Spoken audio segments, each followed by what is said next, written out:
Hey everybody, welcome to DRTV. I am your host, Jay Friesen. And I'm Brian Matson. This is the Above the Paygrade segment, where we like to bring on people who are generally smarter than we are, or at least more talented than we are.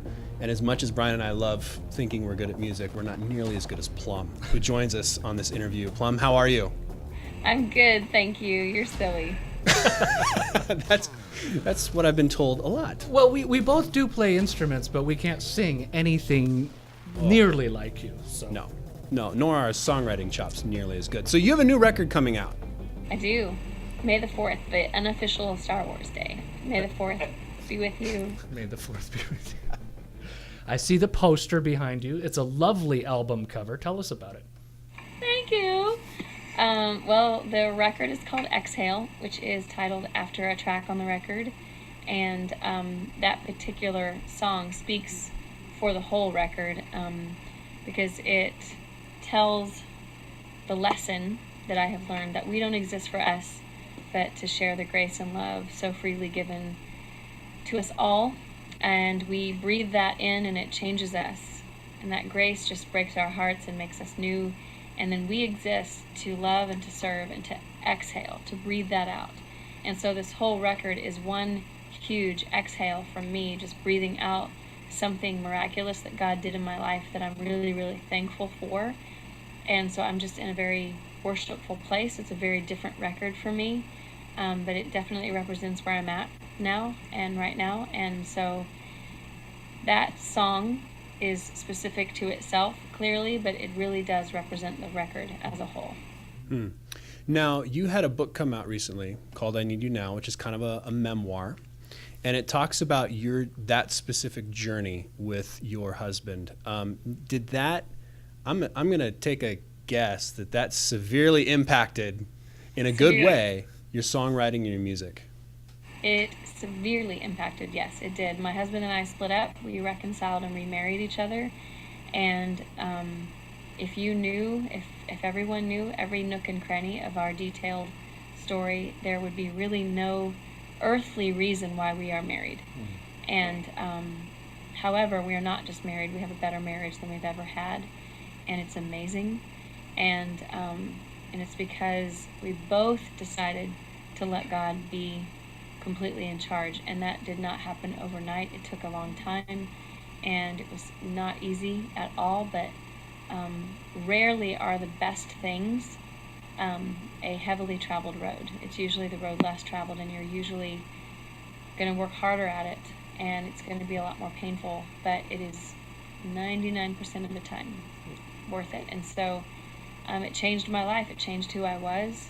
It changed the kind of woman, kind of Christian, kind of wife, kind of mother, kind of artist, writer. Every aspect of my life is different because of the miracle God did. And he made us capable of forgiving things that the world traditionally would say is unforgivable. He made us capable of doing some things that the world would tell you it's not really possible to really change that about yourself.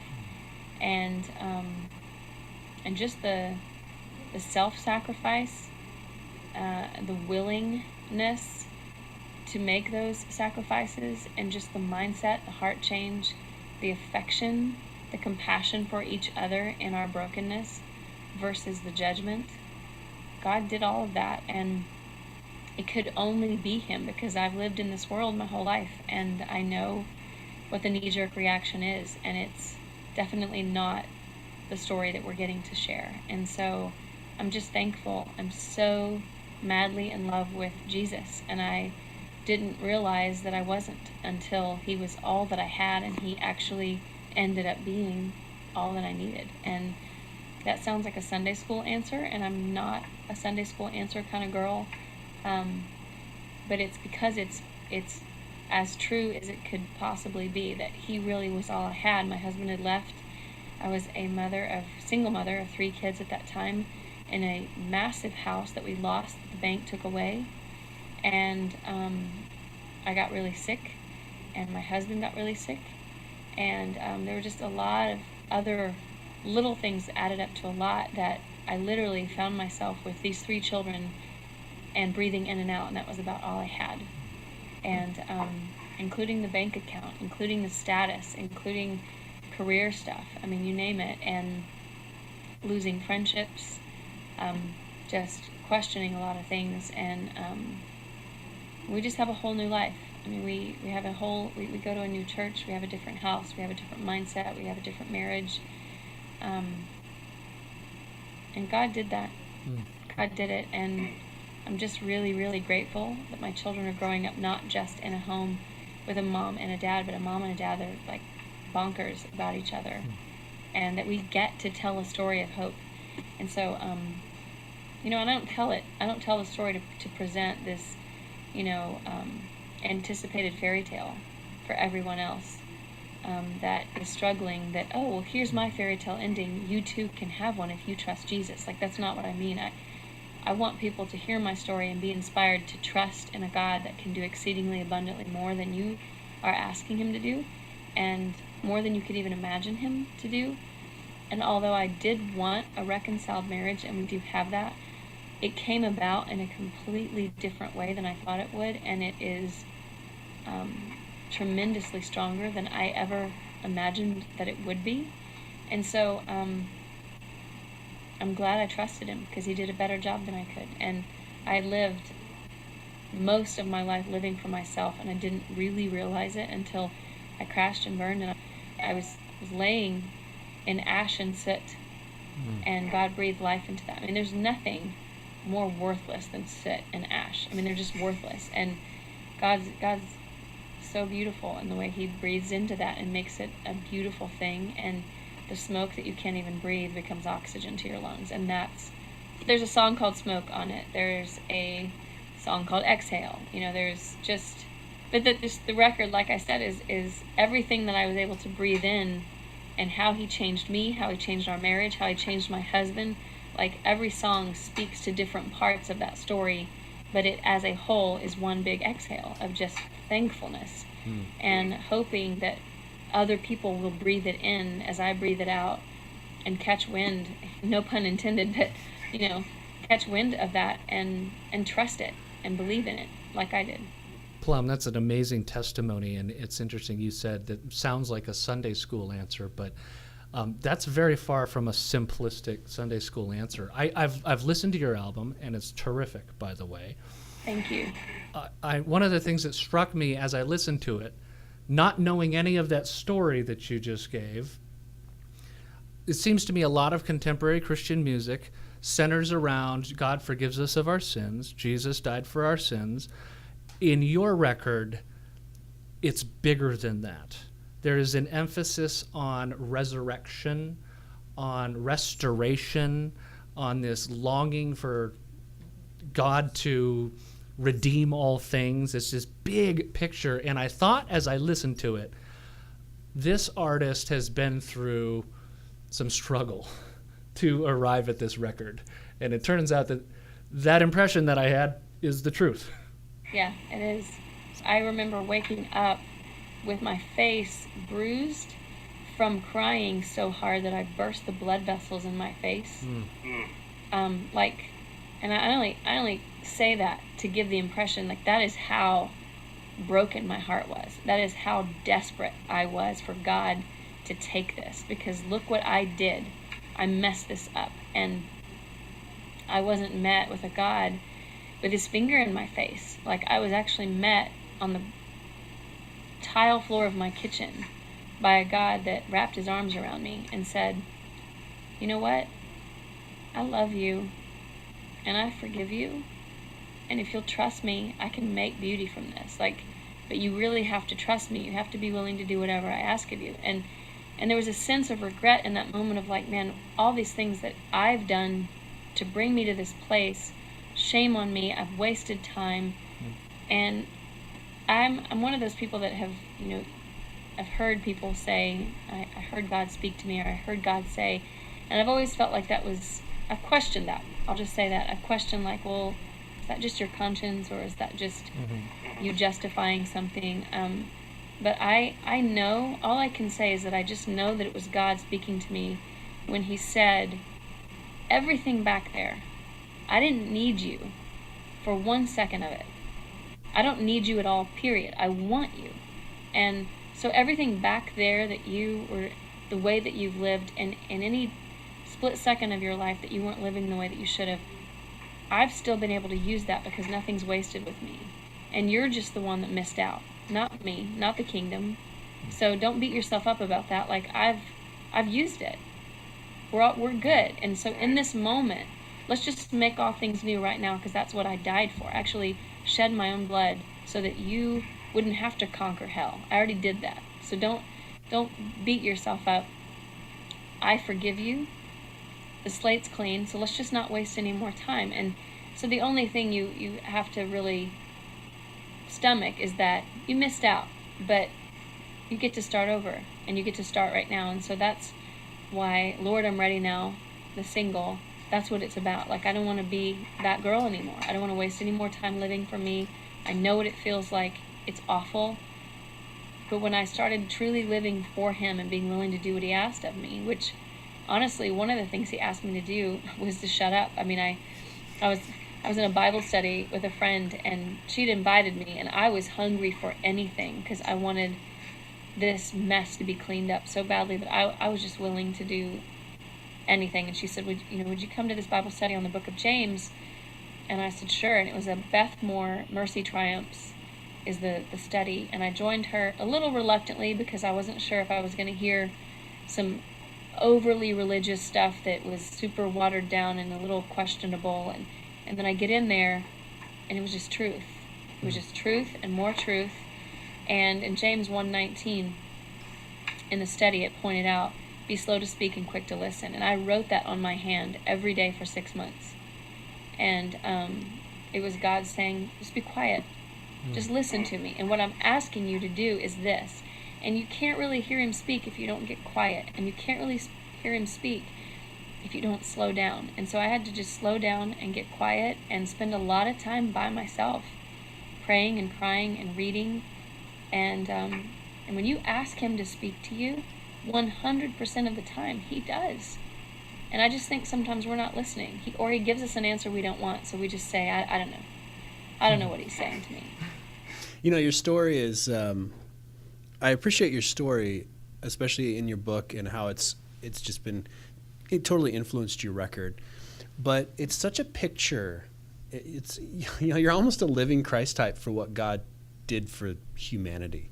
He crushed his own son, totally destroyed him, and then raised him up again and glorified him, which is what he wants to do in each and every one of us as Christians. Right. And sometimes, not everybody, but sometimes we have to be, as Lamentations would say, how long, O Lord, are you going to grind my teeth into gravel? And then right after that, you won't do it forever, because his goal is to glorify himself through us, and sometimes we have to be crushed to do that. But I really appreciated it because it's and hearing you now, it's such a testimony for what, that's Christ lived out right there. Yeah. My husband had, in that season of separation, he had sent me an email kind of just confessing where he had been and what he had gone through and some things that he had even done that he wasn't proud of. And I remember reading it, and I knew that I was choosing forgiveness because I felt compassion in reading it, that he had been carrying this around and he had been feeling this way. And I remember asking God, sitting on the edge of my bed, help me love him the way that you do, because I don't think I have been. And I realized, I haven't been loving you first. I haven't been loving you first and foremost. And when he became enough, I literally gave God almost like a face that I just started having this romantic crush on him of man, you're never leaving, and my husband has left, and you're protecting and providing, and I don't feel very protected or provided for by my husband, and I'm always going to be enough and beautiful to you, and right now my husband doesn't want me. And so there was this real romantic affection I had for him that was giving me this new heart. And then in what's just beautiful is in kind of response to that, I started loving my husband well, but very different than I used to. And he would say to you, he noticed a very different response from me in certain conversations and certain mannerisms of like someone else has her heart. and God used that. I mean, that made him curious, and he felt like he had walked away from something, and then he second guessed himself, and then he thought, wait a minute, I've lost her forever. And it was like, no, you've just lost me to who I belong to. And so by finally kind of resting in him, I'm more like the girl he created me to be, which is probably why you're starting to love me again. And God was just breaking him as well. I mean, he has a whole testimony himself that I anticipate him in the very near future kind of starting to join me in this. He without simplifying it too much, like we both were in broken places, but he would say if you dug a hole that we had both gotten ourselves in, he felt like his was significantly deeper than mine. And so it's just taken him a little longer and a little bit of a different journey. He's now open to sharing what he's been through, whereas before he was completely restored to me, but very uncomfortable talking about it. And now I've witnessed watching him tell somebody, well, you know what, I left my wife. And just having this countenance about him of like, but what God did was unbelievable.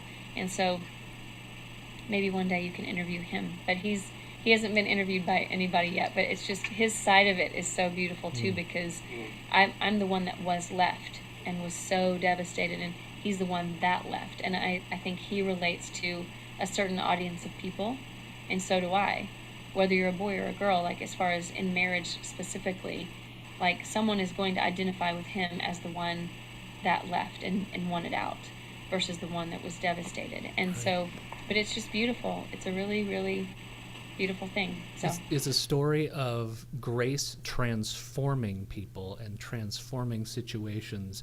And I would say that if there's any one theme that I get from your new record, it's simply that, is the power of transforming grace. And Plumb, you've certainly been exhaling it here in this interview, and you exhale it in your new album, and we're really grateful to have you here sharing this with us. It's been great. I can only imagine how great it's going to be to hear you exhale this live. I mean, just knowing the passion of just hearing you talk about it, that performance is going to be incredible. When does the tour start? The tour just started on Saturday, and so we've played 2 shows, and it's the most fun, if I can use that word, just the most fun I've had on stage in my career, because it is so rewarding and fulfilling to not care what anybody thinks, but like I'm just worshiping Jesus, and this is all for him. And so I'm trusting him to use it however he wants. But what he's done in me is so real and so good. So I'm just getting to breathe out every night, I love yous, to him. And then to kind of open my eyes in the middle of a song and catch a connection to someone having the same moment.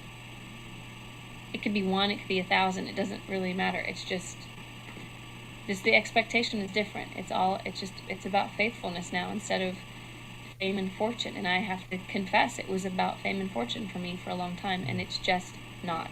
If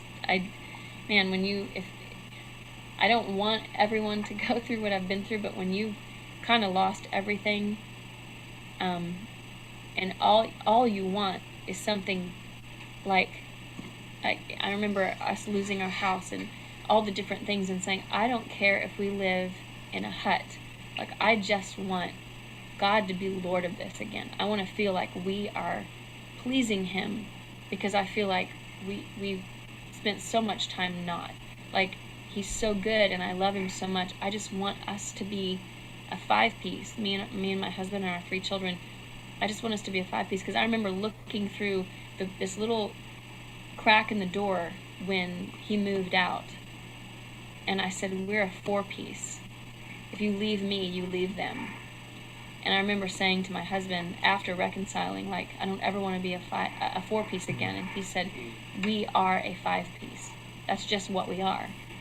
And that being very significant to me, of just the 5 of us being together. So if it was in a hut, I didn't care. And so when you've come to a place in your life where the most bare necessity has been met, Everything else is whipped cream. That's just incredible, just beautiful. Where can people find out more about you, your music, get tour dates, buy your record? All that good stuff. Plumb Music, PLUMBMUSIC. Plumb Music is my handle on Twitter and Facebook. You can just, I actually had someone tell me that they were Googling a plumber the other day to have some work done in their house, and they typed in Plumb, and before they could type ER, like my face popped up, and so I think you can probably Google me pretty. Those are some great Google Analytics. That's some right Google there. Analytics, yeah. Well, thank you so much for joining us on the show. Check out the new record, Exhale. Comes out May 4th. It's incredible. We got an early release copy that we're coveting and listening We're to. enjoying it. To find out more about Dead Reckoning TV and us and everything we're doing here, go to www.deadreckoning.tv. Click on all our social medias, follow us there, share us with your friends, and share Plumb with all your friends. Tell everybody about her in this interview, and have a good one. So with that, I'm Jay Friesen. And I'm Brian Manson. This is DRTV.